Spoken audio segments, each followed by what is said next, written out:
Please एक pen और paper लेके नोट कर लो मैंने क्या क्या बोला है, एंड वीडियो को पूरा देखो जिससे तुमको फायदा होगा। आधा वीडियो देखे कोई फायदा नहीं होगा, तो वीडियो को पूरा देखना। तो तुम मॉक दे रहे हो, तुमको मॉक में अच्छे मार्क्स नहीं आ रहे, तो इस वीडियो में मैं तुमको बताऊंगा कि तुम अपने मॉक टेस्ट में मार्क्स कैसे इंक्रीज कर दो, जिससे क्या होगा तुमको एट द एंड तो तुम्हारा फाइनल रिजल्ट रहेगा, फाइनल एग्जाम रहेगा, वहां पे तुमको फायदा होगा। अगर तुमने मॉक देना स्टार्ट नहीं किया है तो प्लीज जल्दी जल्दी स्टार्ट करना, देना स्टार्ट करो, एंड इस वीडियो को पूरा देखो जिससे तुमको समझ में आएगा कि तुमको मॉक में अपने मार्क्स कैसे इंक्रीज करना है। तो चलो वीडियो को शुरू करते हैं। देखो तुम मॉक देने जाने वाले हो, ठीक है, मॉक देने के लिए बैठने वाले हो, ऑनलाइन या ऑफलाइन कहीं कोचिंग में तुमने लिया रहेगा, या तो ऑफलाइन ऑनलाइन दोगे। तो सबसे पहले क्या, मॉक देने से पहले सारे फॉर्मूलेस याद करो। अभी फॉर्मूलेस तुमको कहाँ कहाँ के रहेंगे, पहला तो फिजिक्स और दूसरा मैथ्स। फिजिक्स और मैथ्स के सारे फॉर्मूलेस एक बार देख लो कि आंखों के सामने से जाने दो कि हाँ ये चीजें है। उसके बाद केमिस्ट्री में फिजिकल के फॉर्मूलेस होते हैं, वो तुम एक बार रीड कर लो, देख लो कि क्या क्या, जिससे क्या होगा तुम्हारे अंदर जो तुम्हारे मन में और फॉर्मूलास एक बार रिकॉल हुआ रहेगा, जिससे क्वेश्चन आएगा तुमको आसानी से क्लिक हुआ क्या करना है। ठीक है, फिजिक्स के थोड़े बहुत थ्योरी का जो कॉन्सेप्ट है जो तुम भूल जाते हो, जिसपे क्वेश्चंस आते हैं एग्जाम में, वो भी एक बार देख लो अगर देख पाओ तो। उसके बाद न्यूमेरिकल वैल्यूज, देखो क्या होता है फिजिक्स में कि बहुत सारे कॉन्स्टेंट्स की वैल्यू रहती है और उनका यूनिट रहता है, समटाइम्स उसको भी एक बार देख लो, न्यूमेरिकल की वैल्यू, कांस्टेंट की वैल्यू देख लो और उसका यूनिट देख लो, क्योंकि डायरेक्ट क्वेश्चंस आ जाते हैं, फिजिक्स में भी आते हैं और केमिस्ट्री में भी आ जाते हैं, वो भी देख लो एक बार। और थ्योरी और कॉन्सेप्ट अगर रिवाइज करो तो रिवाइज कर लो, मतलब मेनली यही, मॉक देने से पहले जितना हो सके उतना एक बार चीजों को अपने आंखों के सामने से जाने दो, मतलब एक बार पढ़ लो।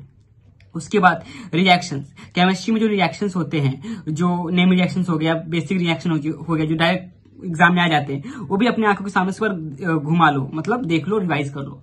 और साथ में कैसा रहता है कि अगर तुमने अब तक शॉर्ट नोट्स नहीं बनाए तो शॉर्ट नोट बनाना अभी स्टार्ट करो, या बनाया रहेगा तो उसी को रिवाइज करो, जिससे तुम्हारा कम टाइम कंज्यूम हो चीजों को रिवाइज करने में।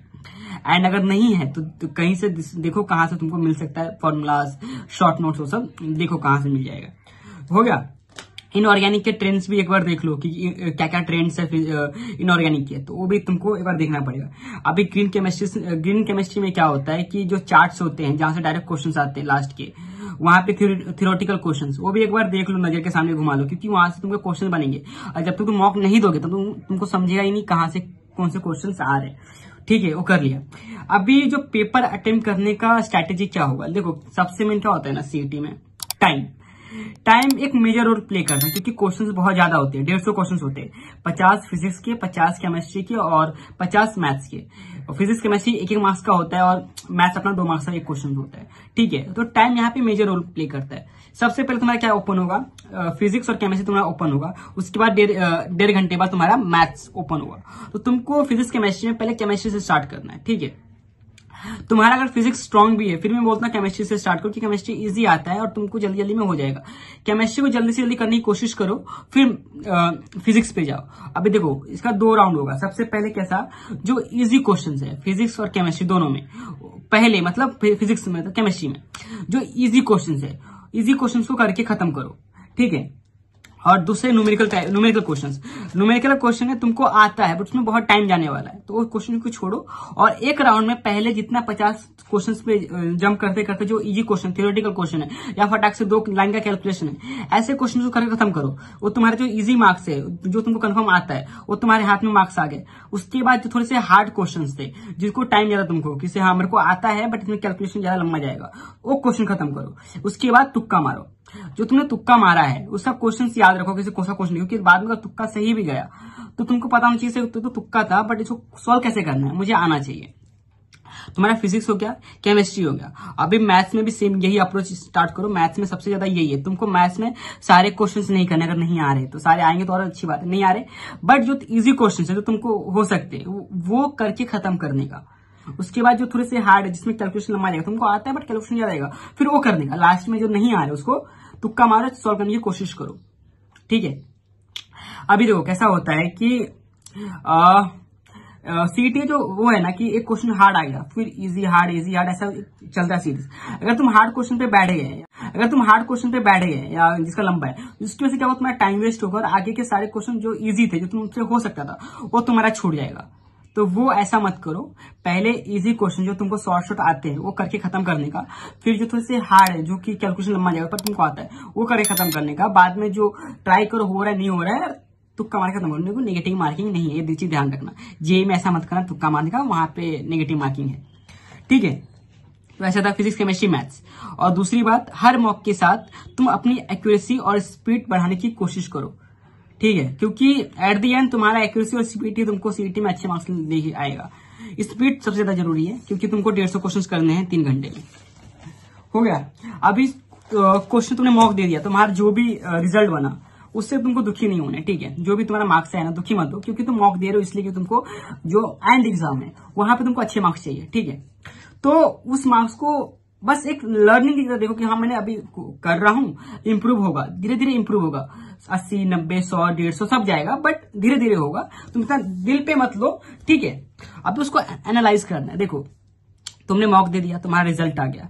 अब पूरे रिजल्ट में 4-5 चीजें रहेंगी, 3-4 चीजें रहेंगी। पहला, जो क्वेश्चन सही हो गया, सही हो गया, उसको आंख के सामने दिखाओ, हाँ सही हो गया, क्या किया था मैंने, हाँ किया।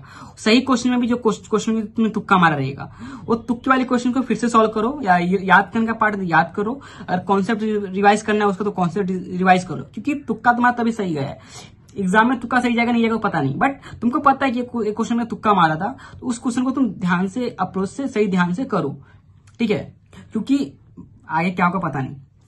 उसका सिली मिस्टेक, कैलकुलेशन मिस्टेक, जो तुम्हारा सिली मिस्टेक है उसको एक नोट कर लो।